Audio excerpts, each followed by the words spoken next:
Sensor Studio, le nuage permanent. Nous informerons vite sur la guerre au Moyen-Orient. C'est Téhéran. Un drone. Herm 900 israélien a frappé un poste de contrôle et des véhicules de la milice Basij liés aux gardiens de la révolution à Téhéran avec un missile air-sol Mykolit. Un missile iranien traverse l'Irak vers Israël. On observe des bombes à sous-munitions israéliennes et de nombreuses sous-munitions en approche. L'armée israélienne mène des frappes aériennes intensives dans la région de Beyrouth et un bâtiment du Hezbollah dans le sud du Liban a été attaqué par les forces israéliennes. Un drone d'une milice pro-iranienne a endommagé la base militaire américaine Victory en Irak, provoquant une forte explosion. Voici des images de l'ambassade américaine à Bagdad attaquée. Le destroyer britannique de type 45 le Dragon a quitté Gibraltar aujourd'hui pour se rendre au Moyen-Orient. Le destroyer américain de classe Harley Burke, basé à Norfolk, a également appareillé. Le navire de soutien au combat rapide de la marine américaine, l'Arctique, a quitté Norfolk. 2 navires de combat littoral de classe Independence ont quitté San Diego. La destination est inconnue.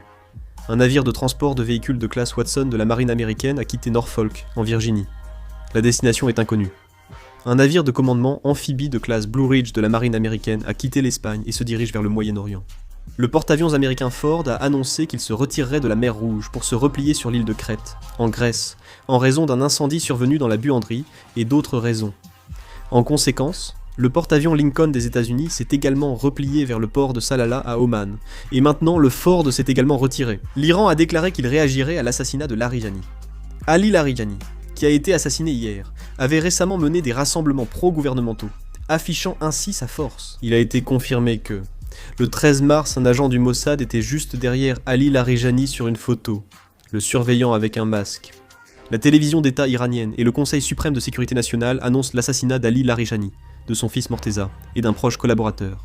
Trump a affirmé pouvoir se retirer de l'OTAN, sans l'accord du Congrès. Le journal télévisé NBC a indiqué que plus de 200 soldats américains ont été blessés depuis le début de l'opération Epic Fury mardi, selon un responsable américain informé.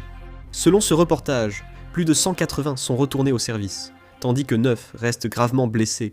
Kang Hoon-sik, chef de cabinet du président, a annoncé avoir obtenu la promesse d'importer 18 millions de barils de brut des Émirats arabes unis, et qu'un navire de NAFTA était en route vers la Corée.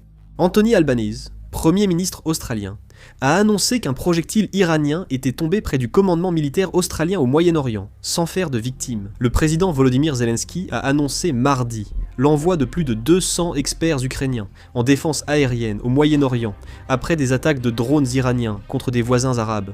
Le président Volodymyr Zelensky a déclaré devant le Parlement britannique que Kiev pouvait produire 2000 drones d'attaque par jour, dont la moitié pour renforcer la défense des alliés.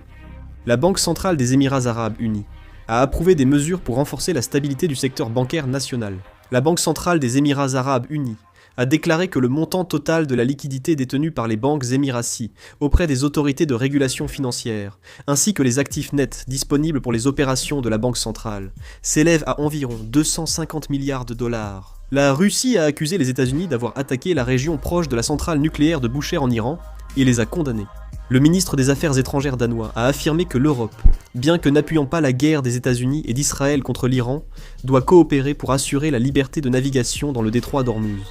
La Pologne a refusé d'envoyer des troupes dans le détroit d'Ormuz, tandis que la France pourrait aider à sa sécurité après la guerre.